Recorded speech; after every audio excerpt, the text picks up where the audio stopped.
بسم اللہ الرحمن الرحیم۔ شروع اللہ کے نام سے جو نہایت مہربان رحم کرنے والا ہے۔ قیامت قریب آ گئی اور چاند شک ہو گیا، اور اگر وہ کوئی نشانی دیکھتے ہیں تو منہ پھیر لیتے ہیں اور کہتے ہیں یہ جادو ہے، ہمیشہ سے ہوتا چلا آیا ہے، اور انہوں نے جھٹلایا اور اپنی خواہشات کی پیروی کی، اور ہر کام کے لیے ایک وقت مقرر ہے، اور تحقیق ان کے پاس آ گئی وہ خبریں جن میں عبرت ہے۔ کامل دانش مندی کی باتیں تو انہیں ڈرانے والوں نے فائدہ نہ دیا، سو تم ان سے نہ منہ پھیرو۔ جس دن بلائے گا ایک بلانے والا فرشتہ ناگوار شے کی طرف، ان کی آنکھیں جھکی ہوئی ہوں گی، وہ قبروں سے اس طرح نکلیں گے گویا کہ وہ پراگندہ ٹڈیاں ہیں۔ پکارنے والے کی طرف لپکتے ہوئے کافر کہیں گے یہ بڑا سخت دن ہے۔ جھٹلایا ان سے قبل قوم نوح علیہ السلام نے، تو انہوں نے ہمارے بندے نوح علیہ السلام کو جھٹلایا، اور انہوں نے کہا دیوانہ ہے، ڈرایا دھمکایا گیا ہے۔ پس اس نے اپنے رب کو پکارا کہ میں مغلوب ہوں، پس ان سے میرا انتقام لے۔ تو ہم نے کثرت سے برسنے والے پانی سے آسمان کے دروازے کھول دیے اور زمین سے چشمے جاری کر دیے، پس زمین آسمان کا پانی اس کام پر مل گیا جو علم الہی میں مقرر ہو چکا تھا، قوم نوح علیہ السلام کی غرقابی، اور ہم نے اسے تختوں اور کیلوں والی کشتی پر اپنی آنکھوں کے سامنے اپنی نگرانی میں سوار کیا، اس کے بدلے کے لیے جس کی ناقدری کی گئی، اور تحقیق ہم نے اسے بطور ایک نشانی رہنے دیا۔ تو کیا ہے کوئی نصیحت پکڑنے والا؟ پس دیکھو کیسا ہوا میرا عذاب اور میرا ڈرانا، اور تحقیق ہم نے نصیحت کے لیے قرآن کو آسان کر دیا۔ تو کیا ہے کوئی نصیحت پکڑنے والا؟ عاد نے جھٹلایا، تو کیسا ہوا میرا عذاب اور میرا ڈرانا۔ بے شک ہم نے نوست کے دن میں ان پر تند و تیز ہوا بھیجی جو چلتی ہی گئی، وہ لوگوں کو اکھاڑ پھینکتی تھی گویا کہ وہ جڑ سے اکھڑی ہوئی کھجور کے تنے ہیں۔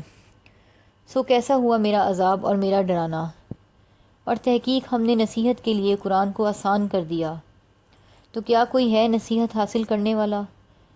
سمود نے ڈرانے والوں رسولوں کو جھٹلایا، پس انہوں نے کہا کیا ہم اپنے میں سے ایک آدمی کی پیروی کریں؟ بے شک اس صورت میں ہم البتہ گمراہی اور دیوانگی میں ہوں گے۔ کیا ہم میں سے اسی پر وحی نازل کی گئی ہے؟ نہیں، بلکہ وہ بڑا جھوٹا خود پسند ہے۔ وہ جلد کل ہی جان لیں گے کون بڑا جھوٹا خود پسند ہے۔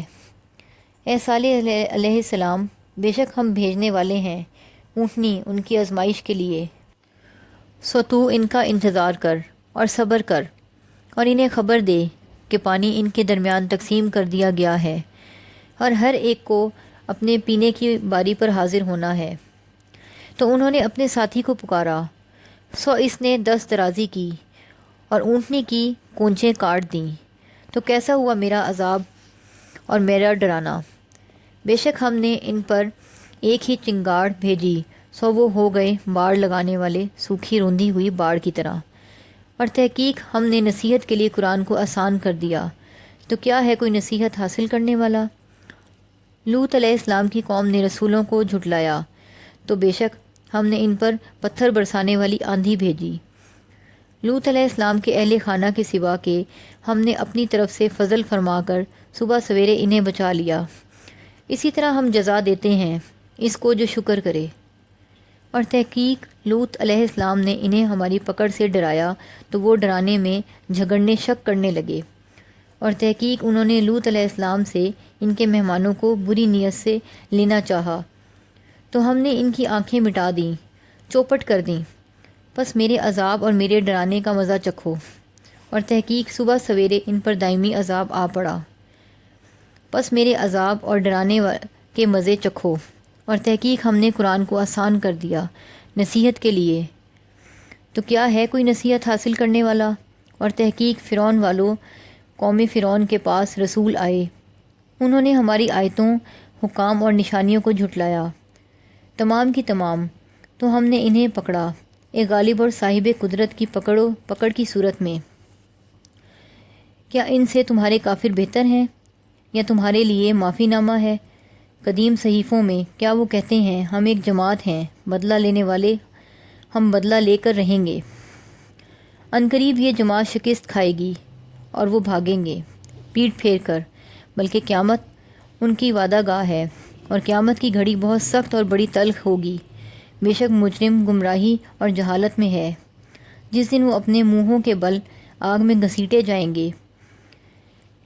ان سے کہا جائے گا تم جہنم کی آگ لگنے کا مزہ چکھو۔ بے شک ہم نے ہر شے کو ایک اندازے کے مطابق پیدا کیا، اور ہمارا حکم تو صرف ایک اشارہ ہوتا ہے، جیسے آنکھ کا جھپکنا۔ اور البتہ ہم ہلاک ہو چکے ہیں۔ تمہارے ہم مشریوں کو تو کیا ہے کوئی نصیحت حاصل کرنے والا؟ اور ہر بات جو انہوں نے کی ہے صحیفوں میں ہے، اور ہر چھوٹی بڑی بات لکھی ہوئی ہے۔ بے شک متقی باغات اور نہروں میں ہوں گے، صاحب قدرت بادشاہ کے نزدیک سچائی کے مقام میں۔ صدق اللہ العظیم۔